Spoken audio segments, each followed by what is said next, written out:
Sa mapagpalang araw po sa inyo lahat mga kaagapay at maligayang pagbabalik po sa aking munting channel, ang Kaagapay Mark. Bali ngayong umaga, kasama natin si Gian. Hello Ayan. Kamusta ang ang malapit ng pasukan mo, no? Opo. By ano ba? August, first week daw po. First week ng August. Kamusta? May mga gamit ka na? Yung sa uniform po, ano daw po, depende daw kung magpapalit pa daw po ng uniform kasi nga, yung Camarines Norte State College po ay naging UNC na po, kaya titignan pa daw po kung mapalit pa daw pong uniform. Ah, okay. Kasi sayang din, ano? Opo, ang Pagpatahi bibili po ka na? ako. Di pa po kasi, wala pa pong orientation kasi. Ah, Pag okay. nag-orientation po siya, po ibibigay sa amin yung Oo. kung saan mabili.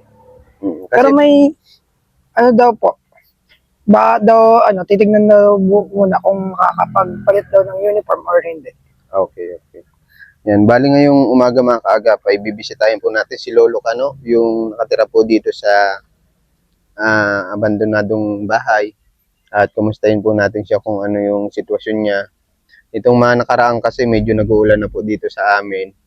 Meron na po tayong may budget naman na po na tayo kay pagpa-repair ng bahay ni Lolo Kano. Kaya lang nasa 15,500 plus. Oo, mga ganun ang estimate ko. Nasa 15,500 plus.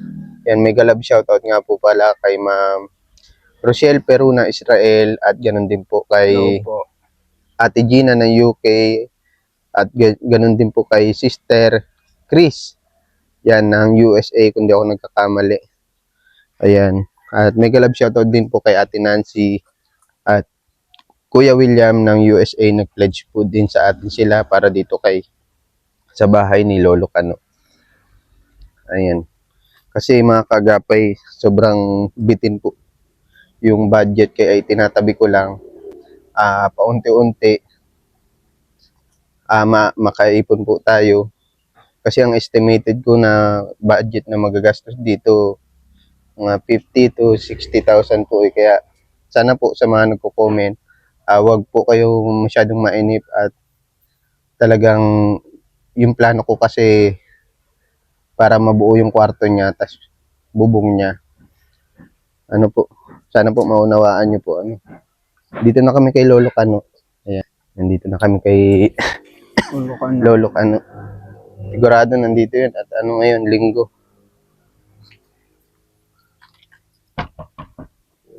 Ay, good morning.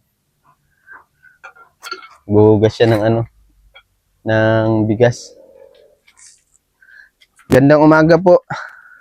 Kamusta po kayo? Ano pong inaasikaso nyo?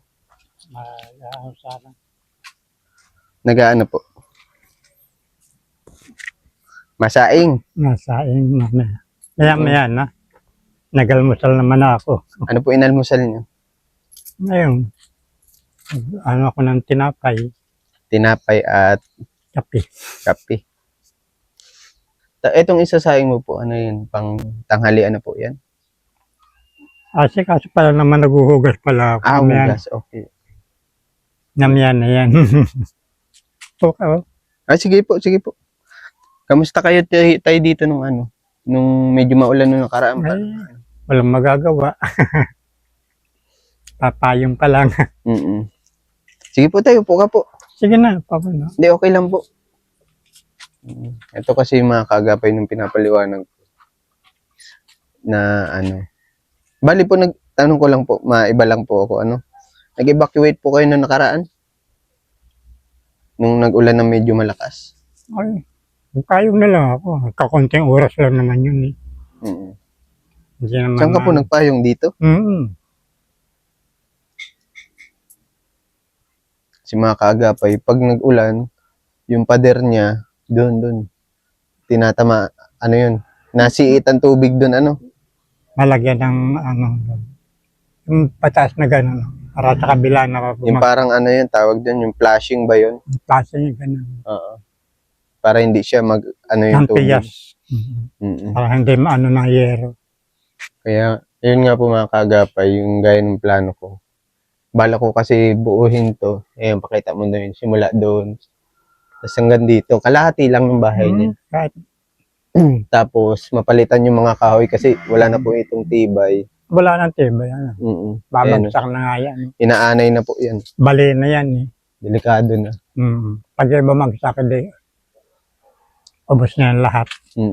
Tapos lalagyan po natin yan ng dingding dito. Tapos lagyan natin isang bintana dito. Bintana dyan. Tapos bintana doon na May papaayos din bintana natin man yan. yun. May bintana yan. May bintana doon? May bintana. Ayaw mo nang may bintana dito? May bintana. Ay, Dito? Para pag sisilip ka, hindi ka nalalabas. diyan mo na dyan. Okay lang, sarado na dito? Plywood lang naman yan. Okay. Ayun, tapos yun nga, may bintana dito. Tapos yun, mabuo ulit ito, lalagyan ng pinto, syempre. Tapos mga kahoy, mga trusses na kahoy. Estimate ko kasi dito, wala kasi yung panday natin, si Marvin. Yun yung kukunin ko na panday. Yung panday natin na kila ano? Kila Kuya Eric. Yan. Siyempre, papalagyan din natin ng mga flashing yan para hindi magsiit yung tubig. Parang isang bagsak lang siya. Kaunting yero lang na. Hati. Kasi, wag lang matuluan ng ano. ang iniisip ko kasi may budget man na po sa inyo. Ano, kaso nga lang nasa 15,000 pa lang. Palamang po, ano. Ang Sayang. gusto ko naman kasi para hindi masayang yung materyales. Alam niyo naman po sa lugar natin, sa Camarines Norte, daanan kami ng bagyo. Daanan talaga ito ng bagyo. Kaya kung hindi natin patitibayin yung bahay ni Lolo Kano, Wala rin mangyayari. sasayang lang po yung materyales. Kaya ang gusto kong mangyari, matibay na para hindi masayang yung materyales. Kasi kung paulit-ulit lang yung repair ng bahay, nasasayang lang, di ba? Masasayang ang iba. Yung budget. Tsaka magbubutas-butas sa yero.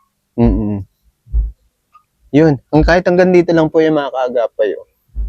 Tapos, ito pa din yung kwarto niya. Ito pa din. Kasi mag-isa ka lang naman po tayo, ano? Depende na lang yan kung nagdadala ka ng babae. Conforming. ibang pa na yun. Ibang usapan na po yun, ano? Biro lang. Ayan. Kasi may kama naman po si tatay dito. Okay ka na dyan sa kama mo, tay? Okay man na po, ano? Oh, may bintana pa pala siya dun, oh. May bintana ako sa loob. Konting repair na lang naman yan, eh, you know? Yung mga bintana. Maganda kasi pag may bintana at pagdating ng tag-init, pasok yung Open. hangin. Oo. May hangin. Ito, hindi ko alam kung okay pa naman. Iba yan. Pag na-postehan dyan. Ito po kasi yung pinakalahati ng bahay. Nandito po yung poste. Oh. Diyan iyayakap yung mga kahoy. Kumbaga, igaganon yan eh. Kahoy yan. Iipitin ng bakal. Ganon din doon sa kabila. Mga ano naman. Kasi may biga naman may mga itong gayak bahay. yan eh. Po? Mga gayak na yan lang.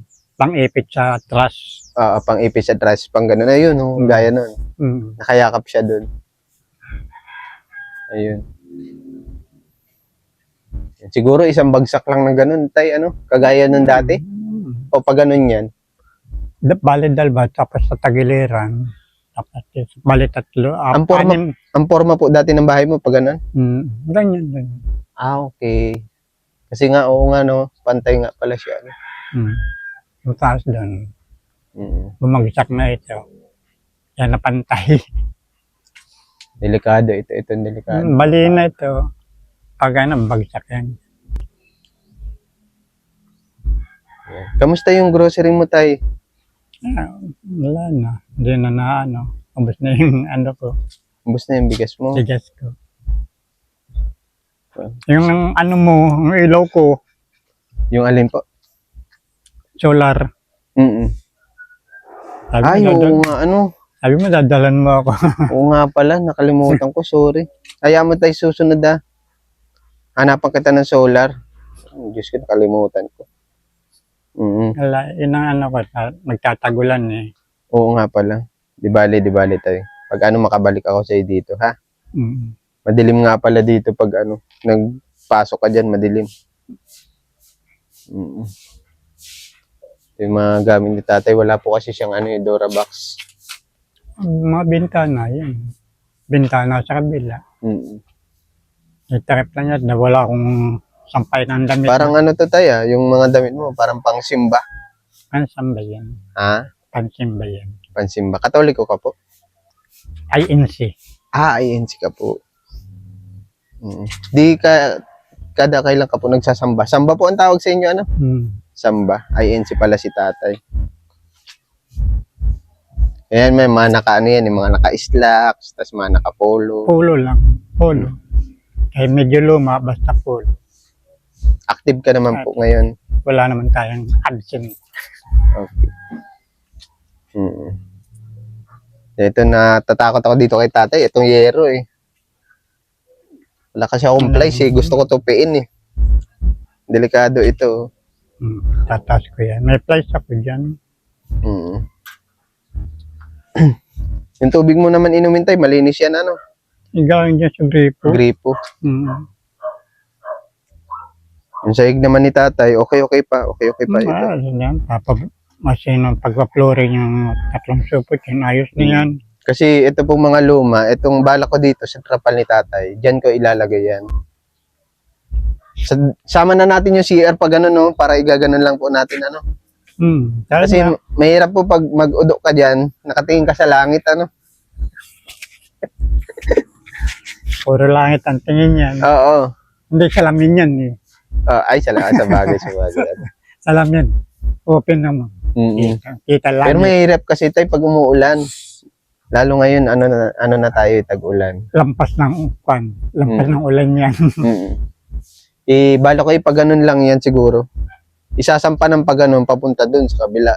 Tapos yung isa dito, pababa, pag ganun. Pag ganun. Para yung bagsak ng tubig, pag ganun din.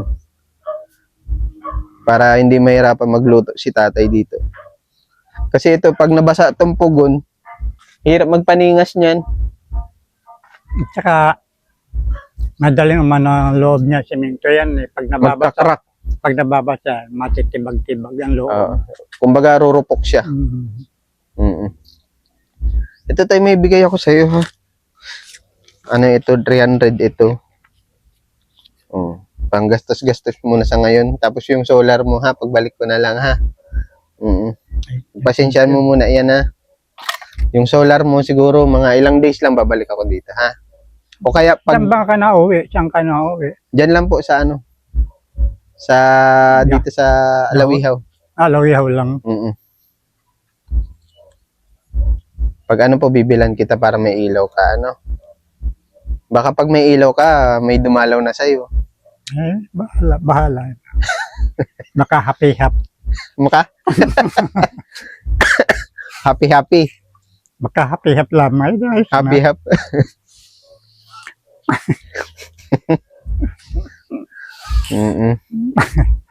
Siyempre. Lalaki bagay sinasampa ng babae. Magandang musap yan. Bagay. Pero gaya nga, anong sabi mo sa akin nung una, wala ka ng balak, ano? May edad na tayo. Himas-himas na lang. Basta yun tayo, pag-pray mo lang po, ano, na magkaroon pa tayo ng budget at bago talaga yung amihanon sa atin, amihanon no ano? Amihanin. Ay mapaano natin itong bahay mo, ha? Pray ka. July na ngayon, amihanin na nga. Hanggang August pala, habagat. Tapos salamat na ako sa kanila. Nabibigyan ako ng tulong sa pamamagitan ni Mark. Napapaabot sa akin ng mga biyaya ang gagaling sa inyo. Kung sino man po kayo ay maraming salamat. Sana po makilala ko kayo kung sino man kayo sa ganon. Lubos-lubos ang aking pag-asa sa mga titiwala sa kay Mark na nagbibigay sa akin ng tulong. Ganda lang po at maraming salamat. Ilan taong ka na? 79? 6. 6 pala. 6. Kailan ang birthday mo nga tayo ulit? Ay, tagal pa. November pa ako. November ano ka po? 14. Kalapit mo ng birthday yung ano ko, yung tatay ko. Matanda ka lang doon ng 10 taon sa tatay ko. 11, 14 ako. Ayan.